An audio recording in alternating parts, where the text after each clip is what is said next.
bonsoir à tous, bienvenue, merci de nous accueillir chez vous. Voici les titres de votre édition régionale. Les compteurs intelligents débarquent en Guadeloupe, leur installation se poursuit dans l'archipel. Un tiers des communes sont déjà équipées. Vous saurez tout sur ce nouvel appareil dans ce journal. Fini la visite des agents, EDF place désormais au numérique. Les nouveaux compteurs électriques très contestés en France hexagonale s'installent en Guadeloupe dans le plus grand calme. Les opérations d'installation commencées en début d'année se poursuivent à travers le territoire. À terme, tous les foyers seront équipés de ce nouveau matériel. Alex Robin, Rodrigue Lamy. La pose de ces nouveaux compteurs nouvelle génération en difficulté particulière dans les foyers guadeloupéens. 6 700 clients sur 220 000 sont déjà dotés de ce matériel qualifié d'intelligent et destiné notamment à réduire la consommation. Le premier avantage pour les clients, c'est qu'ils vont pouvoir être facturés sur leur consommation réelle et non plus sur des consommations estimées, ce qui pouvait arriver régulièrement. Deuxième avantage, on va pouvoir effectuer un certain nombre d'interventions à distance, notamment par exemple augmenter la puissance. Si un client a besoin d'un réglage de son disjoncteur, on pourra le faire sans qu'il ait à attendre la venue d'un technicien d'EDF.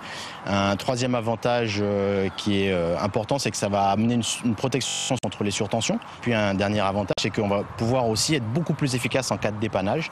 Changement d'époque et de modèle imposé par la loi sur la transition énergétique, ce qui devrait aussi favoriser l'opérateur historique. Ces compteurs-là, d'avoir une vision des compteurs qui peuvent exister sur notre réseau, par exemple, efficaces, plus réactifs dans notre exploitation du réseau. Et puis surtout, ces compteurs-là de nouvelle génération préparent aussi, sont la première brique en fait de ce qu'on va appeler les smart grids, qui demain seront nécessaires à accompagner la transition énergétique du territoire. La phase de pré-déploiement est engagée sur une grosse dizaine de communes. Les travaux réalisés par des entreprises privées. Elles sont 7 à se partager un marché de 20 millions d'euros qui durera 6 ans.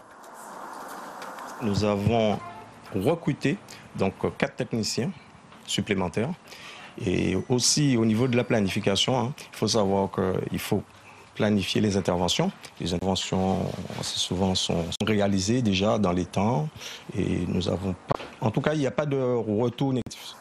La clientèle reçoit plutôt favorablement cette évolution technologique. Une mutation du système énergétique également scrutée par les partenaires sociaux à EDF. Ils font preuve de vigilance face à cette profonde transition du réseau électrique. Et pour ceux qui disposent déjà de ce nouveau compteur, le système fonctionnera à la rentrée.